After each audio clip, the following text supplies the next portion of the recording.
Let's locally. take that money and bring it back home and do all this Santa Claus stuff domestically. The money was never there in the first place. Okay, it's Saturday, August 10th, 2019. The left continues to eat its own, and even Democratic Socialists of America are on the menu. Barney and I are going to step outside the Conservative and Libertarian Venn diagram and discuss my recent contribution to a specific Democratic presidential candidate. Berkeley, California bans natural gas, and not the kind emanating from the city council gas bags. BS on the Joe Rogan Podcast. Rogan lobs Bernie Sanders one softball after another. And if there's time, red flag laws. Sounds like a great lineup. Welcome back to the Libation Station, everybody. It's episode 13, isn't it? 12. Or 12, okay. Episode 12, The Dirty Dozen. You bet, of Barney and Clyde. Mm-hmm. Brought to you. Delivered fortnightly and forthrightly, right here, emanating from the Libation Station. We've got some nice Komodo Dragon Starbucks coffee. I believe it's the second time Komodo Dragon has appeared on Barney and Clyde. That's kind of a favorite right here at Casa del Pronto. Recurring guest. Mm-hmm. And there may be, hopefully there's some new folks. We're very gratified. The viewership just really went up with the previous episode, and we're really gratified. Thanks, and everybody. I know that those ticks aren't from me because I've been so busy I haven't been able to go back and review them. So. Right.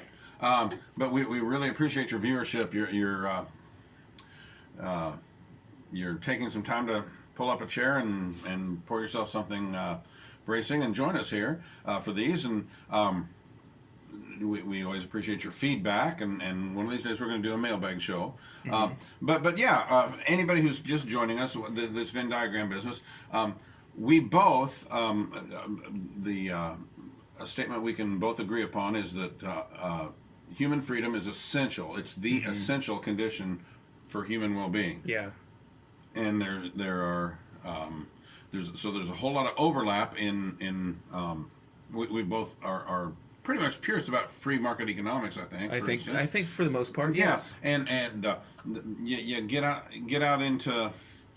When you get outside the overlap is when you start talking about things like foreign policy and so forth. And we got one of our segments outside the overlap is going to address that. But one of our favorite segments here at B&C is You'll Never Be Woke Enough. We nearly always have something for that. It is my favorite segment. Yeah. And you got a couple doozies apparently. I got a couple short doozies, and we'll get them out of the way real quick. All right. But yeah, so let's talk about how you can never be woke enough. And let's just play this clip from Aziz Ansari. He had a Netflix special, and if you know who Aziz Ansari is... Oh, and he's the guy that got in trouble for... he wrote about a bad date, or a girl did. She wrote about the date, and apparently it was like his Me Too moment. But apparently he wasn't a good date, and he was pretty forceful with her, kind of sexually aggressive with her. Right. And she was basically like, hey, I don't like this. And he's like, oh, okay, I'm sorry. He called her an Uber, and she went home. No. She was never in any danger. He never forced himself upon her or anything like that. Anyway, he got roasted because, it doesn't matter whether you're guilty. It matters what people say about you. And I think it's actually good that, he's coming back and people are accepting him because he didn't do anything wrong. You know what I mean? No, once he got a clear signal from his date. Yeah, she was looking at it differently than he was. He, like you say, he called her an Uber and called it an evening. Yeah. Exactly. So he comes back out with this Netflix special and discusses it. But I encourage you to go watch this special. But he's talking about just how you can never be woke enough in this clip. All right. But I promise you, you're gonna be okay. Because despite how it may seem, we still have a capacity for listening, for understanding. I'll give you an example, okay? There's a story I read. This girl goes to her high school prom. White girl.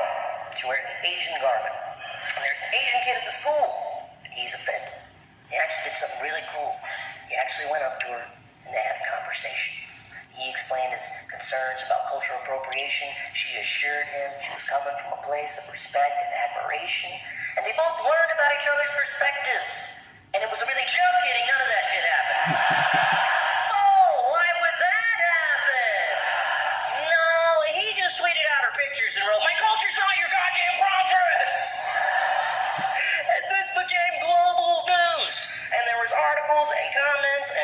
and I read all of them. And my favorite thing is you go on these threads and you see people arguing, trying to like out-woke each other. You know what I mean? Like one person will be like, oh, I can't believe you just steal from Chinese culture like that. And another guy would be like, well, actually the Chinese stole that from Malaysia. And I was like, oh shit! You just got out-woked! You thought your eyes were open. This other dude doesn't even have a forehead. His eyeball just keeps going. All right. So that's Aziz Ansari there. So I played that first because I wanted to preface this other clip. Let me just pull it up here. All right.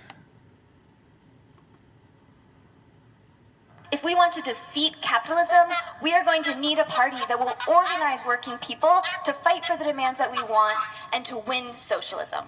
Thank you so much. Quick point of privilege. Quick point of personal privilege. Yes. Guys, first of all, James Jackson, Sacramento, he, him. I just want to say, can we please keep the chatter to a minimum? I'm one of the people who's very, very prone to sensory overload. There's a lot of whispering and chatter going on. It's making it very difficult for me to focus. Please, can we just, I know we're all fresh and ready to go, but can we please just keep the chatter to a minimum? It's affecting my ability to focus. Thank you. Thank you, comrade. Okay, is there a speaker against name, chapter, pronouns? Privilege, point of personal privilege. Yes. Please do not use gendered language to address everyone. You just got out-woked! Oh, those are both great, and it gets you. It really puts in perspective how the Democratic Socialists of America have hampered themselves. Mm-hmm. What do they expect to do if at every turn they got to upbraid themselves for something that. Yeah, it's interesting. The Democratic Socialists, they say they're not real socialists. They're not market socialists. They're they just want the Norwegian style healthcare and that kind of stuff, welfare state. But it's things like that. They say comrade. You go on their website and they're talking about control of the means of production. I mean, like just using the actual communist language. So, I think they show their stripes. I'm kind of surprised. I'm thinking about that Aziz clip. I'm kind of surprised I've never been accused of cultural appropriation for my novel. Oh, yeah? Yeah, it's set in Indianapolis in 1948 in the black section of Indianapolis, in the clubs along Indiana Avenue. And nearly all my characters are black, and, I bring in Crispus Attucks High School and the Senate Avenue YMCA and some of the churches along the avenue, along with, like I say, the jazz clubs and all that. And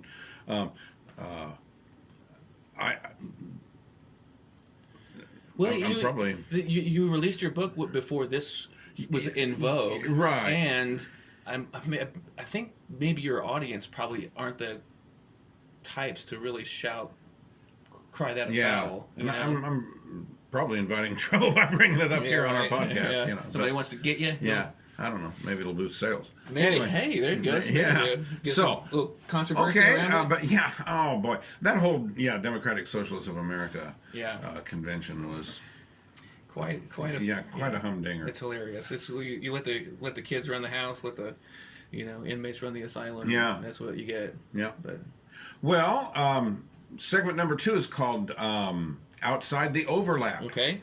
And this is the great reveal. I already know, but you, for many years, you've not been inclined to lend support in any form, certainly not monetarily, to a Democrat candidate, but you have done so now. So we were talking about our Venn diagram. Sorry, his voice is feeling a little shaky. Oh. We talk about our overlap, right, and the convergence area. And we have a lot of fun with that. You know what I mean? We have a lot of really stimulating conversations. I think it's easy for us to stay in that place and poke fun at the left and stuff like that. And that's very fun, and I don't want to stop doing that. But, we do have this area of divergence. And I think one of those places is foreign policy. Yeah. America's role in the world, America's role in regime change wars and things like that. And I recently donated to a Democrat candidate. Libertarians, hear me out. Okay. Okay, because I've seen a lot of libertarians online talking about, Tulsi Gabbard is who I donated to.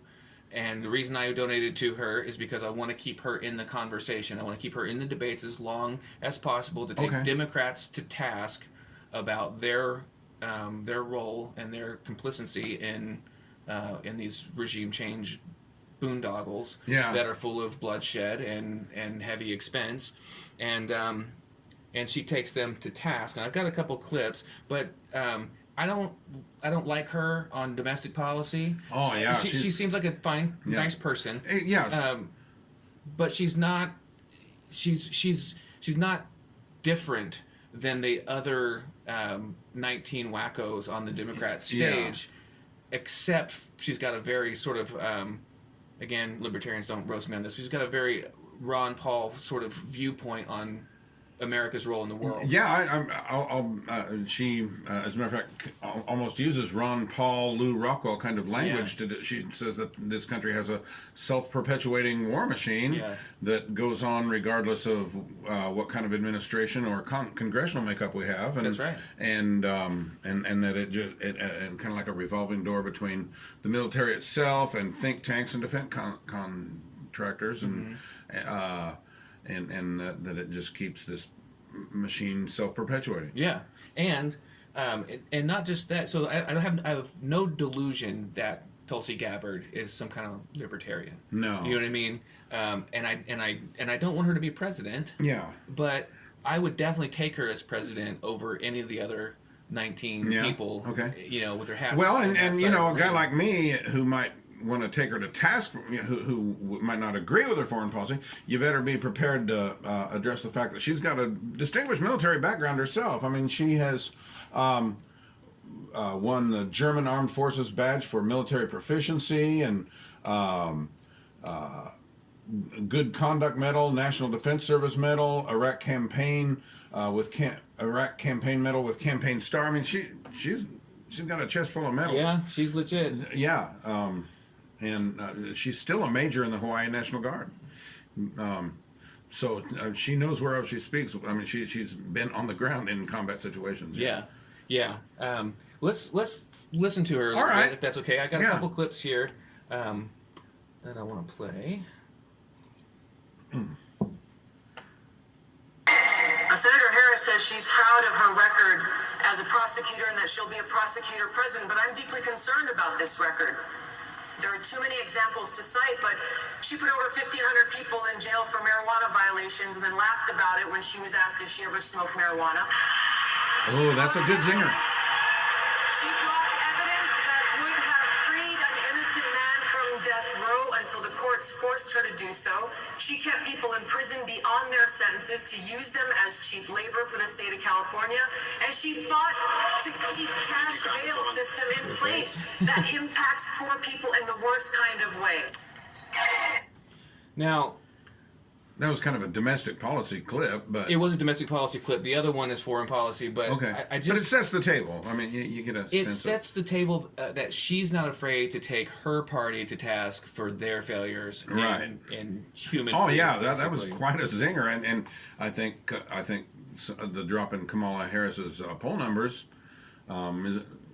since then, is a result, at least to some degree, of that zinger. How they come up with these numbers or how it's really worked, but they said that Tulsi Gabbard was the most searched candidate name after the first debate. I don't know about the second, but we got another. We got one more. It's a foreign policy clip. Okay. This one's also from the first debate. I'll take this. Today, the Taliban claimed responsibility for killing 2 American service members in Afghanistan.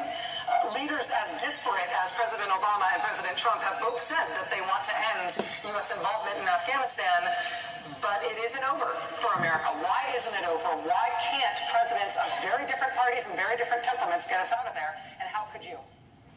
I appreciate appreciate that question. So I've been in Congress 17 years, Ohio, and 12 of those years I've sat on the Armed Services Committee, either the Defense Appropriations Committee or the Armed Services Committee. And the lesson that I've learned over the years is that you have to stay engaged in these situations. Nobody likes it. It's long. It's tedious. But right now we have, so I would say we must be engaged in this. We must have our State Department engaged. We must have our military engaged to the extent they need to be. But the reality of it is this president doesn't even have people appointed in the State Department to deal with these things. Whether we're talking about Central America, whether we're talking about Iran, whether we're talking about Afghanistan, we've got to be completely engaged. And here's why. Because these flare-ups distract us from the real problems in the country. If getting drones shot down for $130 million because the president is distracted, that's $130 million that we could be spending in places like Youngstown, Ohio, or Flint, Michigan, or rebuilding. I'm going to give you 30 seconds, actually, to jump off what he said. He described engagement as the problem. Will tell the parents of those 2 soldiers who were just killed in Afghanistan? Well, we just have to be engaged. As a soldier, I will tell you that answer is unacceptable. We have to bring our troops home from Afghanistan. We are in a place in Afghanistan where we have lost so many lives. We've spent so much money that's coming out of every one of our pockets, money that should be going into communities here at home, meeting the needs of the people here at home. We are no better off in Afghanistan today than we were when this war began. This is why it's so important to have a president and commander-in-chief who knows the cost of war and who's ready to do the job on day one. I am ready to do that job when I walk into the Oval Office. Thank you very much. I'm going to go down the line here. Well, you know what? You felt like she was responding. You get 30 seconds. Go. Good man. Fair enough. Appreciate that. I hear what you're saying. I would just say I don't want to be engaged. I wish we were spending all this money in places that I've represented that have been completely forgotten. There's no money. The reality of it is, if the United States isn't engaged, the Taliban will grow, and they will have bigger, bolder terrorist acts. We have got to have some president. The Taliban was there long before we came in. They'll be there long before we leave. Well, we cannot keep U.S. troops deploying to Afghanistan thinking that we're going to somehow squash this Taliban that has been there, that every other country that's tried has failed. Squash them. When we weren't in there, they started flying planes into our buildings. So I'm just saying right now, the Taliban didn't attack us on 9/11. Al-Qaeda did. Al-Qaeda attacked us on 9/11. That's why I and so many other people joined the military to go after Al-Qaeda, not the Taliban. The Taliban. Now this is interesting. Protecting those people who are plotting against us. All I'm saying is, if we want to go into elections and we want to say that we got to withdraw from the world, that's what President Trump is saying. We can't. I would love for us to. Protecting Al-Qaeda right now in Saudi Arabia. There you go. There you have it. Okay. You're probably not surprised to hear me say that of those 2, I really kind of aligned more with Tim Ryan. I expected you to. Oh, okay. Yeah. The interesting thing, though, at the point at which she says, I signed up to go get rid of Al-Qaeda, the Taliban hosted Al-Qaeda. True. That gave them a safe haven, a place to set up training camps and their headquarters and all that. And are everything okay? Oh, yeah. Yeah, okay. Without dealing with the Taliban, just getting rid of Al-Qaeda was not going to cut it. Mm-hmm. They have the same radical Islamist ideology, for one thing. And, the Taliban, when they, there's a ostensible pro-Western government in Afghanistan, but Taliban's nearly running the place again. Mm-hmm. But when it officially ran it, women had to go around in these mega burqas with just, slits mm-hmm. for their eyes, and the girls couldn't go to school, and just really no music. Just a number of things. And which, of course, you can't go into every country that has gross human rights violations as embedded in its culture and mm-hmm. throw them over. Yeah. That's true. Okay. But have we made it better? I think one of her points is we're raining hellfire from the sky for 20 years. Yeah. The Taliban's still in power. There's still, all this is going on. We're not solving the problem. Our military's fragmented all over the world. We are giving shelter and comfort to terrorist groups. We've armed ISIS. We've armed Al Qaeda in Syria. And it's time to stop that boondoggle and claim that we're actually making progress in stopping the spread of terror. We are creating more terror, not just in our own military activities, but just in the blowback that we get back from, accidentally bombing innocent people and collateral damage and sticking our nose where it doesn't belong. Okay. It's tricky. Yeah, it is. It's you'll recall when George W. Bush gave his Axis of Evil speech, which I thought was alerting the world to three very, very rogue regimes that needed to be watched closely, was not a bad idea. But he made it the centerpiece of that speech, and it was just mere months after. It almost seemed to confuse the issue. And then of those three, he decides that the one we're going to go after first is Iraq, which I thought, it made no sense. But we still coddle Saudi Arabia, who actually attacked us.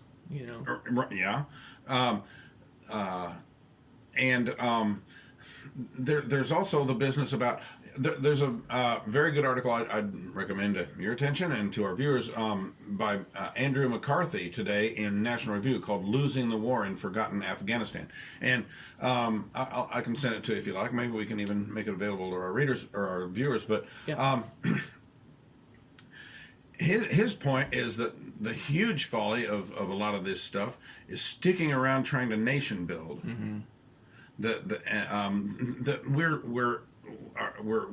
our presence is in countries that are that their cultures are utterly foreign to any vaguely Western notion of how to organize a society, and that you're not going to be able to turn them into Jeffersonian democracies or anything even remotely close, and that's part of the problem in Afghanistan. It was part of the problem in Iraq. What's your definition of remote, though? I mean, you go to places pre-bombing and they have, streets and libraries and restaurants. Well, the interesting thing, Kabul was actually kind of a cosmopolitan city. You look at photographs of Kabul in the 1960s, and broad boulevards with flowers planted in meridian and fashionably dressed women and universities and businesses and.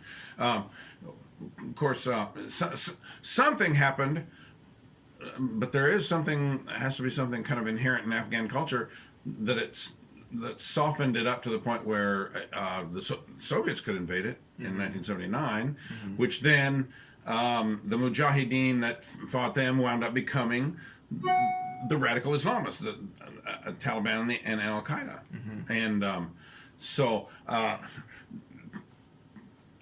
But what are you going to... I mean, if you go invade a country and topple its government and then just leave with no peacekeeping or nation building or anything like that... Didn't we sort of do that with Iran in the 50s? Now, that whole Mossadegh overthrow and the Shah coming to power... kind of sort of supported a coup more than toppled a nation.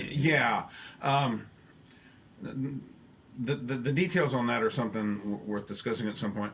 And I'm starting to understand. I got kind of a rule that you just don't. Whatever you do, you try to avoid war, of course. But whatever you do, you don't appease rogue regimes or rogue actors like radical Islamist groups. Okay. Appease them how? By not. Well, not firing missiles at their weddings and funerals? Okay.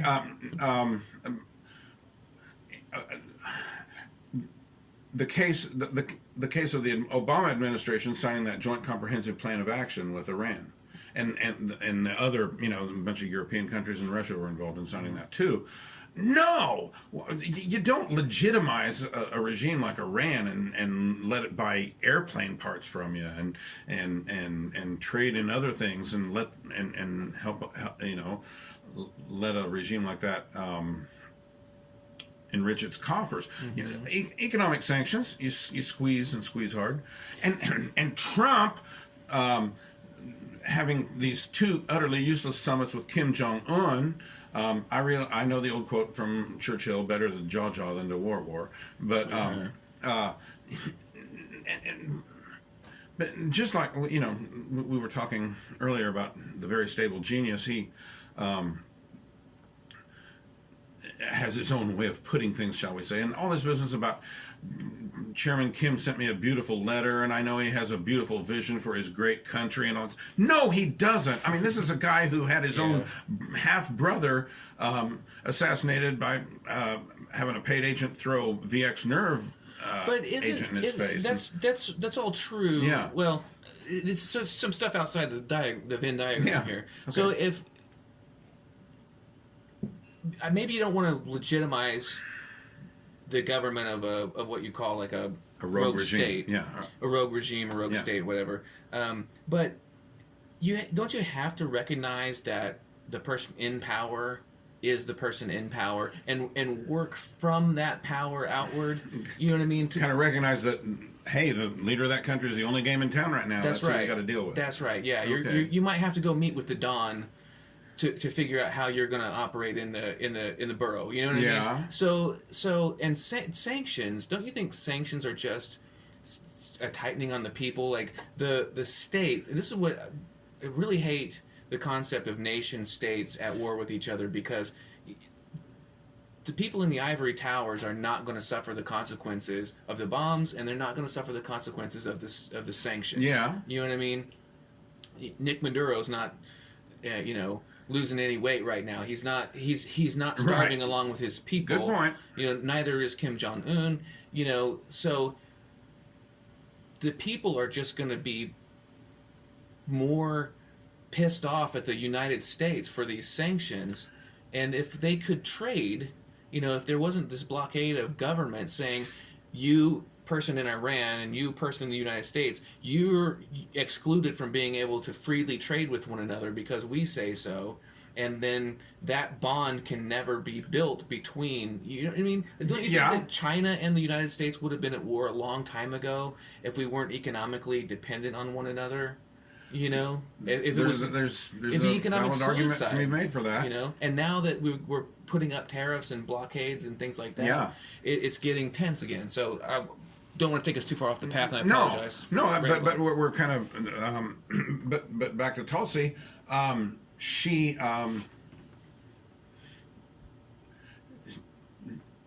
the only voice for that kind of foreign policy view among the Democrats, and I can see why you'd want her to continue to be part of the. Somebody had said on Facebook, like, she's not a libertarian. She gets so much wrong. Like, yeah, but she gets not murdering people right.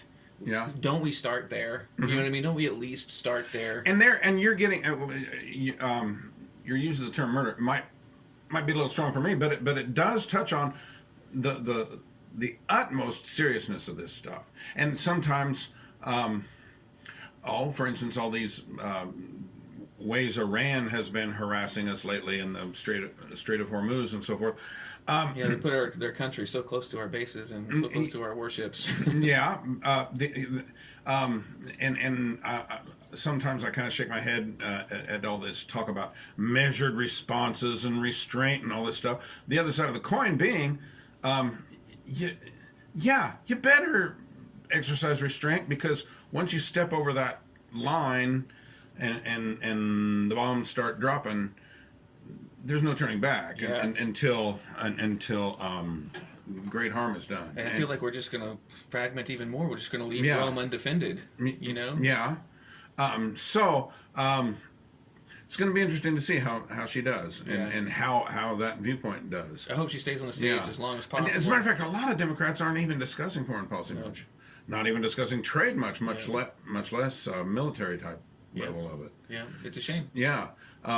They're spending a lot of time mired in identity politics and all kinds of silly stuff. The only time that they really mention foreign policy is when they talk about if they talk about the wars, and if they talk about them in any type of negative way, and Tulsi's guilty of this too, that they just want to recoup the money we're spending doing that to spend let's locally. take that money and bring it back home and do all this Santa Claus stuff domestically. The money was never there in the first place. Right. You can make the case that it's play money we're using to send troops to Afghanistan. The money doesn't exist. It's deficit money. It's debt money. Exactly. And so there's no money to bring back here and do stuff with. Right. Yeah, we got $23 trillion in debt. But I don't want to see the state run healthcare, or I don't want to see the state run almost anything. But I'd rather them do that than blow up people across the sea. You know what I mean? So Okay. Well, listen. We'd love to. This would be a great one for you folks to chime in on. All you viewers out there. Please send us your hate mail. hate mail or observations. Maybe you fall somewhere in the middle, but we'd love to hear from you on this. Yeah, and keep that conversation going. I've seen a few people posting on the YouTube channel and on the Facebook page, and I have just been so unbelievably busy lately, and I would like to get on there and comment more and share more. So honestly, just get on there and answer other people's questions. Yeah, have a conversation on yourselves. Sure. Yeah. Okay. Well. Let's go to Berkeley. Yes, the next segment is the fine line between caring and grandstanding. And Berkeley, California, home of one of the most prestigious campuses of the University of California. And the city of Berkeley is as far left as the UC Berkeley, and is always virtue signaling and showing its caring bona fides. Here's the latest. Berkeley's mayor signed a new city ordinance banning natural gas in new construction projects starting next year. For years, consumers were told that the desirable fuel was clean, burning natural gas. Gas is the clean energy alternative to it's the clean energy relative to coal and diesel, but California is committed to the environmental requirement in that all gas has to be gone by mid-century. Dan Kamen, professor of energy, UC Berkeley, says. And so furnaces, stoves, water heaters, anything if it's running on natural gas has got to go. Existing structures will be grandfathered in, but eventually the idea is to have all them, once the old hot water heater runs out, you're going to have to buy one that doesn't use any natural gas. Here's a huge problem on that, with that. To generate enough electricity to power everything, you're going to have to use natural gas to do it. Yeah. That's how they generate electricity there. Yeah. What was it, like 46, like almost 50% of the electricity produced? Yes, comes from burning natural gas. I wonder how much of it comes from burning coal. I bet a lot. Yeah, I'll bet that. And that's not all coming from solar and unicorn farts. It's coming from fossil fuels. Yeah. And you've got a two steps in the process. You extract the natural gas. Right? Yeah. And then you have to burn the natural gas to get the electricity, whereas you could have just burned the natural gas and have the energy. And wind power and solar power are the same way. You cannot convert. You cannot even use to any degree play-like forms of energy without involving normal people forms of energy in the process. And I'm all for green energy, and wind farms. Once it makes its own way in the marketplace, once it doesn't require subsidization. Well, and to be fair, fossil fuels are also subsidized. So I think that we should not subsidize either of them and let them.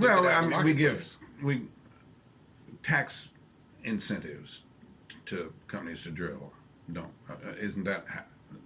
No, I think there are direct. I think there are direct oil subsidies, but let me table that one and fact check it, and we'll put a link at the end of the show or the show notes to say whether I was right or wrong about that. But But I always heard that oil and gas were directly subsidized, and coal is becoming subsidized now too because of the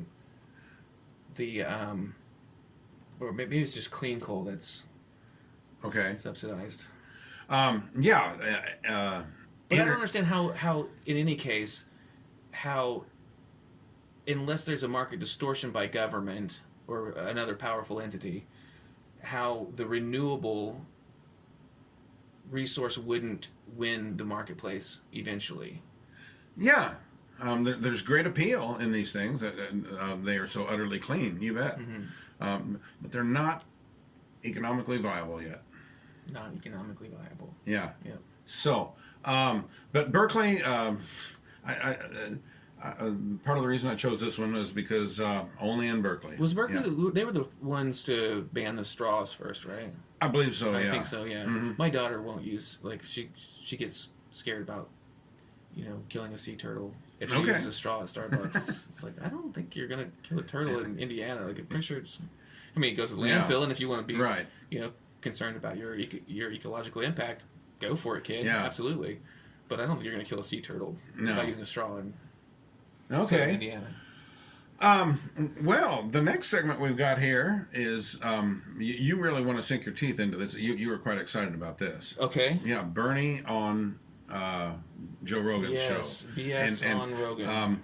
Which we're kind of touching on economic matters here, and this is Bernie, of course, thinks he's quite the economic guru. He thinks he's a hot shot, all right. Yeah. But, and I was listening to him on the Rogan show. Okay. And it's really kind of sad for me on one hand because I really like Joe Rogan and I really like his show, and he's had a lot of great guests on, and sometimes he's really tough on people and sometimes he just gives them a pass. You know what I mean? Yeah. And I remember he had Larry Sharp on, and Larry Sharp ran as a libertarian in New York for governor. Okay. And he generated a fair amount of social media excitement. His numbers didn't come out very good, but there was a big following for Larry Sharp. And so Rogan had him on the podcast, and he just annihilated him. He just was really, really tough on him. It was brutal. And he had Gary Johnson on. Okay. And he lobbed him a bunch of softballs. Okay. Gary Johnson being the libertarian candidate for former New Mexico president. governor. And, yes. Yeah. Republican governor from New Mexico, 2 terms, and he ran for president on the libertarian ticket 2012 and 2016. He had him on, lobbed him a bunch of softballs too. Just like he did with Bernie here. He had Tulsi Gabbard on, and even though they had a really friendly exchange, he was kind of tough on her about, actual policy. Okay. He leaned on Bernie a little bit, but it was pretty gentle. Okay. So I grabbed a small clip of him talking about the high cost of secondary education. Okay. And I just kind of wanted to... Oh, because that's a subject that, yeah. Yeah, I wanted to run it past you and just get your thoughts discussion whenever it arises. On what he's proposing. Okay. Here is the issue in terms of education. 40, 50 years ago, you were an average American working class person. You graduated high school. Especially if there was a union around, you can go out and get a job and make it into the middle class. You can own your own home, you can send your kids to school. You lived a pretty good life, made it in the middle class. 40 or 50 years later, there's an explosion of technology. There's a growth in unfettered free trade. And it is clear now that most people, to make it into the middle class, are going to need a higher education. That's college, or maybe it's technical training in order to become a skilled worker. It is insane to me to deny working class people and lower income people the opportunity to get that education because the cost of college has soared. So all that I say is that 100 plus years ago, the American people said that we should have free public education. I went to a public school. My parents didn't pay a nickel. Went to kindergarten. Well, they did in taxes. Pretty good education in Brooklyn, New York. All that I'm saying is the world has changed. and a high school degree is not good enough anymore. So expand that concept through college. Now, guess what? 50 years ago, do you know how much the University of California, a very great university, cost in terms of tuition? No. Virtually free. What's it now? I don't know, but it's pretty high. It is high. It's thousands and thousands of dollars. So you had great universities like the University of California, City University of New York, state colleges all over this country, where tuition was virtually free. And then what happened? For a variety of political reasons, states and the federal government started cutting back on higher education and put more and more burden on the student with higher and higher tuition, which is where we are today. So all that I'm saying, I don't think that's what happened. No, what happened was they administrative bloat and how administrative positions proliferated far faster than faculty positions did. Right. And they hire these schools instituted diversity offices and student life centers and built dorms with treadmills and juice bars and all the comforts of a luxurious home. And seriously, that is why colleges. I think that you're right, but I think that there's one thing that led them to do all that stuff. What's that? Federally guaranteed student loans. That made that gravy train possible? It made the gravy train possible. Exactly. Yeah. What incentive do they have to keep tuition rates low when the money's guaranteed? You know what I mean?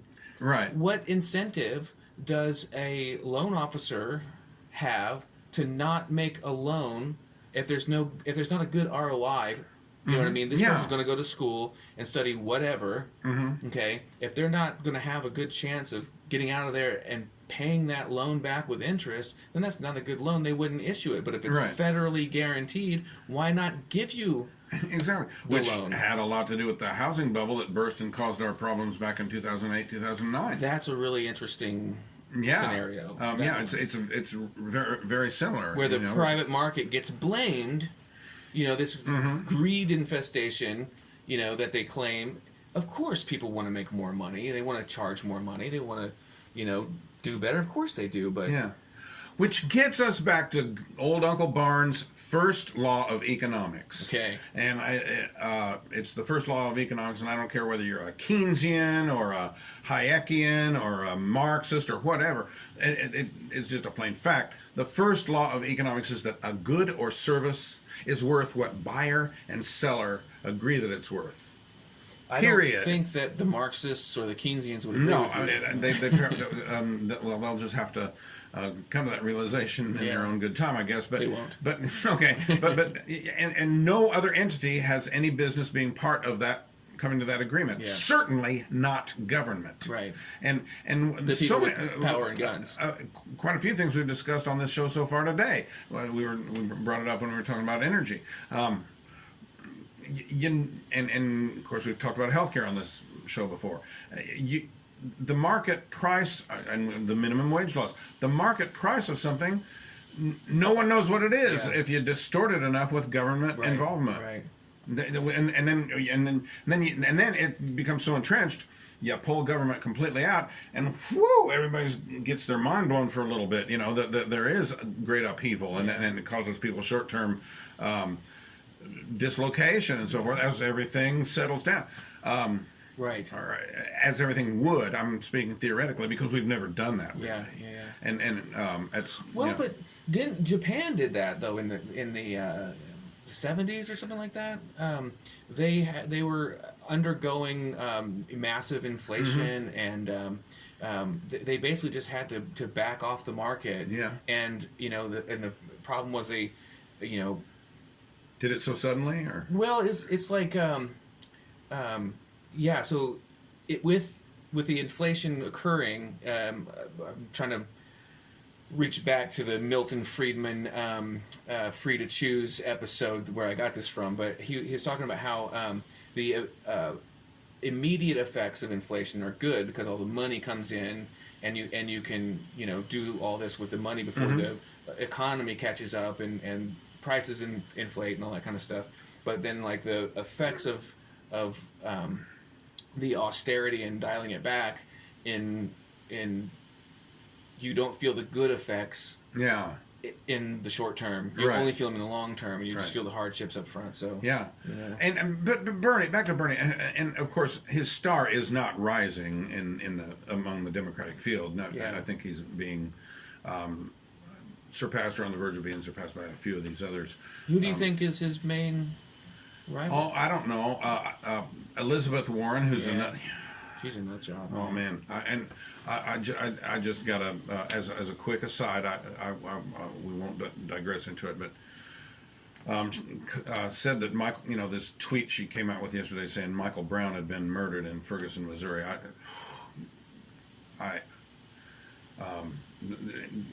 Darren Wilson was found innocent by a grand jury, by an FBI investigation, by a Department of Justice investigation. I'm gonna put that one on hold. Okay. Because I don't want to talk to it till I know more. Okay. I think I know the story pretty well. Well, but I blogged about it this morning at late in the day. Which, by the way, late in the day, that's my blog, and I post at least daily, and sometimes more than that. And so, please stop by late in the day too, and chime in on those conversations. Which I believe the URL is actually barney-quick.blogspot.com. Yeah, you bet. Okay. And so, please, late in the day, I invite you all to stop by there too. But I posted about this morning. But anyway, Elizabeth Warren, I really don't want to go further with that, because the point here is that she's as kooky as Bernie, but I think the fact that she's younger and female and some things like that are making her star rise while his, but within the Democratic field.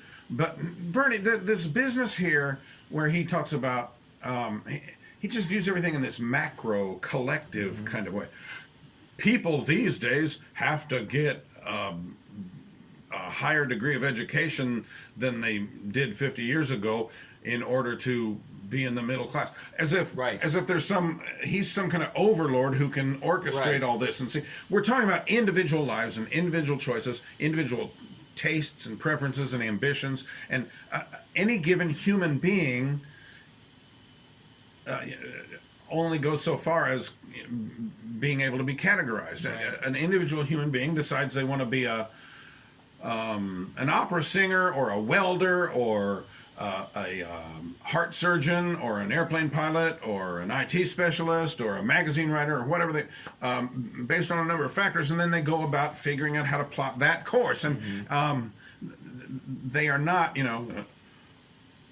white rural people from the Mid-South or black people from the Great Lakes or Italian people from Philadelphia or Indian people in the tech industry or whatever. You can only go so far categorizing people.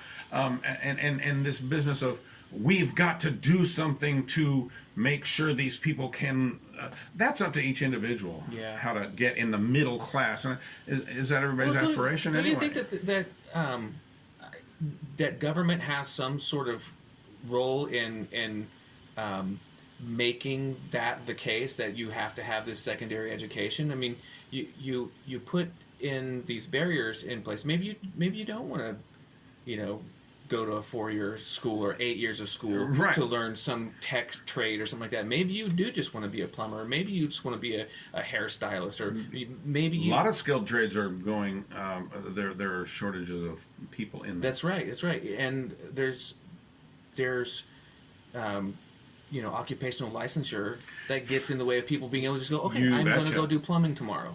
You know what I mean? I already know how to do it. I'm going to go do it, and I'll make my living. And hey, I'm middle class now. If I do a horrible job for my first 3 customers, I won't be getting any more business. Yeah, but it's people like Bernie that keep that person from being able to do that. Exactly. Because they're putting more and more and more government in the way.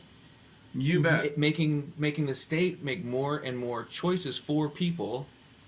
Absolutely. And we're talking about individual human beings. And old Barnes' second law of economics is that people respond to incentives, right? Yes. And they will respond to incentives, and of course, people will go into more STEM fields or whatever if you give them the scholarship to do that. Right. You know what I mean? Well, I could do this thing, or I could take this $20,000 that's free money and do this other thing. Maybe I'll do that. Yeah. But Bernie, just this basic orientation of his, this propensity or this inclination to look at it on a macro level, and well, there's a bunch of people out there that we've got to make sure get in the middle class, and so we've got they're individual human beings. Leave them alone, and they'll flourish just fine. Yeah, leave them alone, and some of them won't, Bernie. And it's your responsibility as a human being to help them. Yeah, you know what I mean. You putting a gun to my head and forcing me to help somebody else that's not generous, no. Bernie. I'm sorry, it's not. Well, I got in a Facebook conversation with somebody, and I can't remember the specifics of what it was about, but I came up with a formulation that I rather like.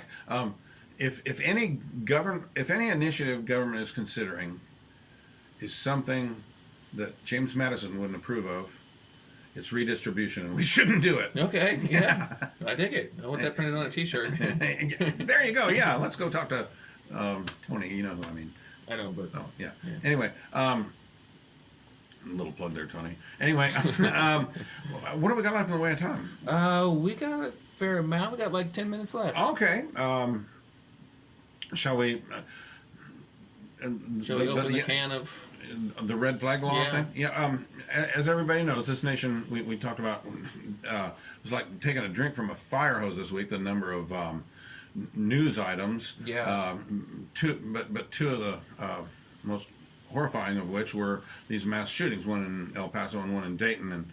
And in the wake of that, people, Congress, and I think some state legislatures are looking at the whole notion of red flag laws, which the general concept, it's not all that different from what this nation did in the wake of 9/11 with Patriot Act. And there was a lot of... That's a really good parallel. Yeah, because there was a lot of concern that, hey, they're going to be able to see what kind of books I check out at the library, and is that going to be information the federal government has? Yeah. Well, this is kind of the same concerns arise here.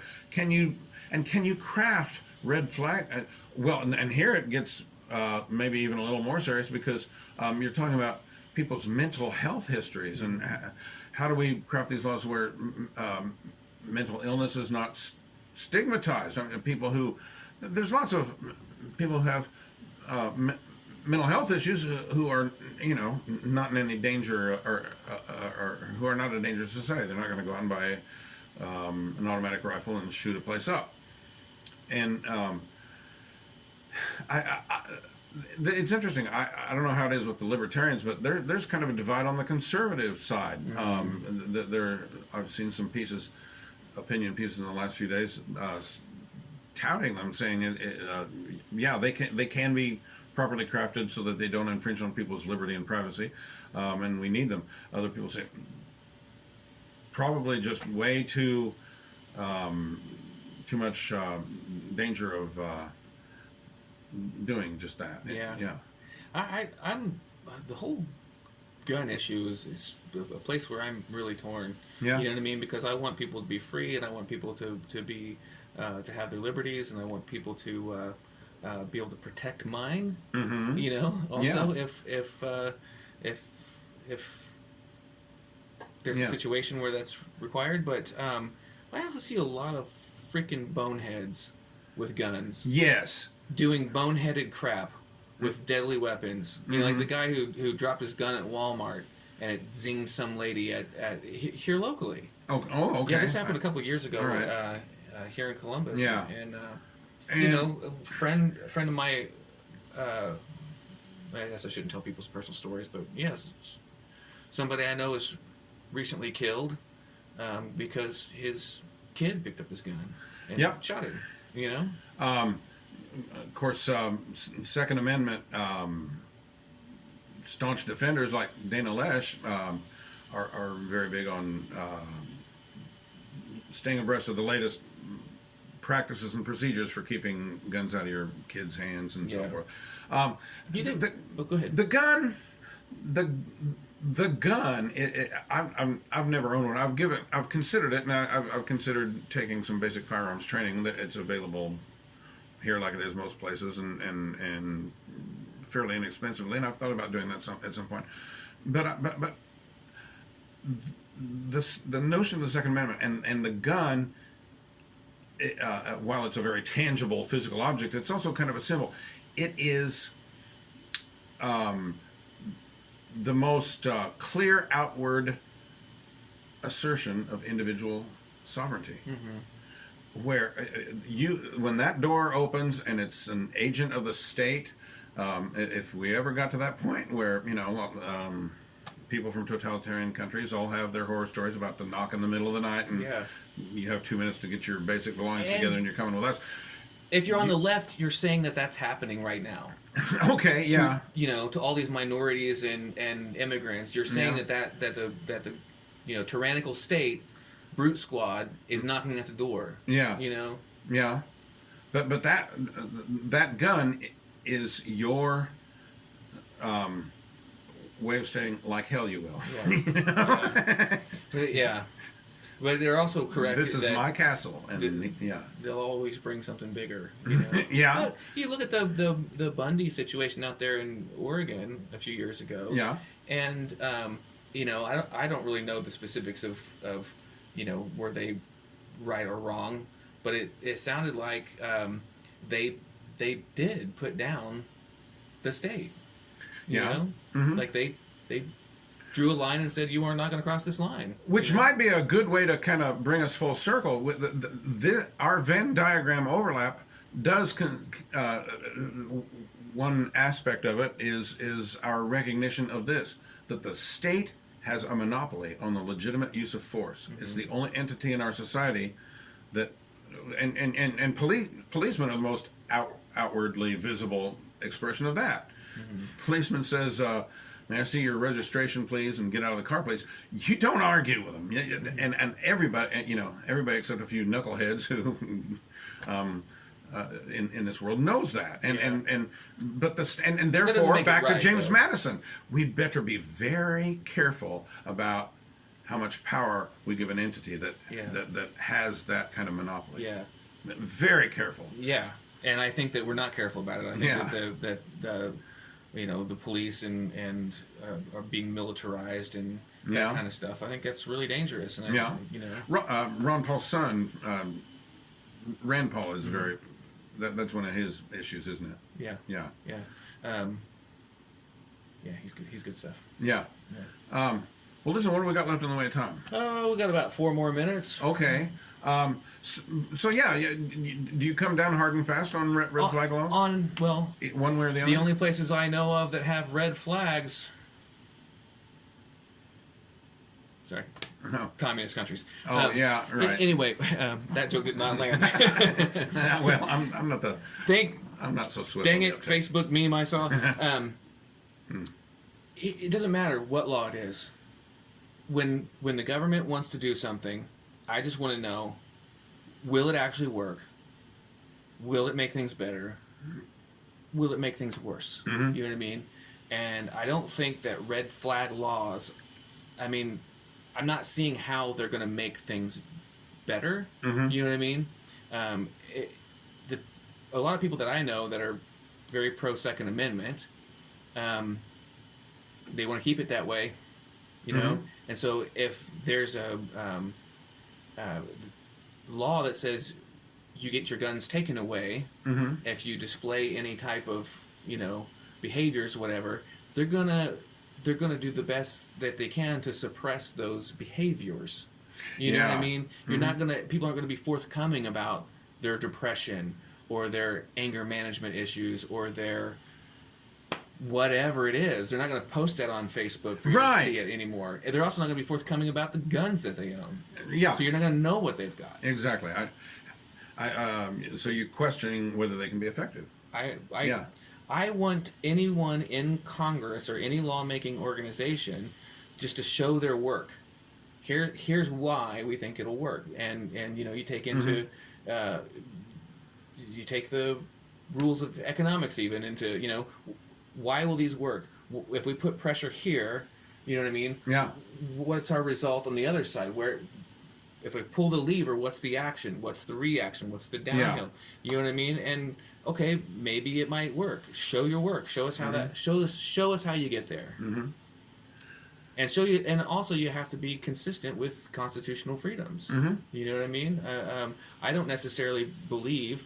I personally believe that a person's individual rights is bigger than the Constitution. The Constitution is a nice package to say your human rights are protected by some specifics here, but I think your human rights supersede paper documents. But if we're strictly talking about the Constitution, I don't necessarily think that the right to keep and bear arms necessarily means that you can keep and bear any type of arms. Yeah, and some people use it. Well, you want to be able to keep a howitzer in your backyard, or a nuclear weapon. Yeah, right. That's a good point. If we're talking principle, those are good points. Yeah. And I don't know how to answer them properly. Okay. Maybe some of you do. Please, once again, chime in on this. Yeah, absolutely. And let's have a vigorous discussion over the next fortnight about this. Yeah, let's have a broader gun control topic, because I looked up some statistics, and we are running out of time, but I looked up some statistics one time, and it was really interesting to see the rates at which gun violence is falling in the United States, and how it also parallels other countries that have stricter gun laws, like Australia. So let's dig up some of those facts and show the charts, because I like sitting here riffing, but I want to John Lott has done some good work on that. Okay. Yeah, and so anyway, we've just greatly enjoyed having you join us here at the Libation Station, and we deliver this fortnightly and forthrightly. So 2 weeks we'll be having another. But this is the Barney and Clyde show, and we bring a libertarian perspective and a conservative perspective to the bar, and lay a number of things out that are on the nation's plate, and give them an examination. And thanks so much. We're gratified by the growth in viewership. And it's been really fascinating. Yeah. So send the feedback. Barney and Clyde show at gmail.com, facebook.com/Barney and Clyde show, patreon.com/Barney and Clyde. You can yes, please. We're going to start posting some bonus materials. So if you're not getting enough Barney and Clyde in your life, if you need it a little bit more than fortnightly, then you can get it as a Patreon subscriber. And today's is kind of a behind the scenes at BNC, where you get a taste of how we do show prep and some of the things we considered, but said, well, all right, maybe let's focus on these instead, and that kind of thing. Yeah, very interesting. And throw us ideas if there's a particular topic that you want us to discuss, or you want to throw your 2 cents in about. Send us a video clip, send us an audio clip, send us an email message, and we will definitely address it. All right. And in the meantime, until our next fortnightly gathering here at the Libation Station, stay free. Stay free. All right.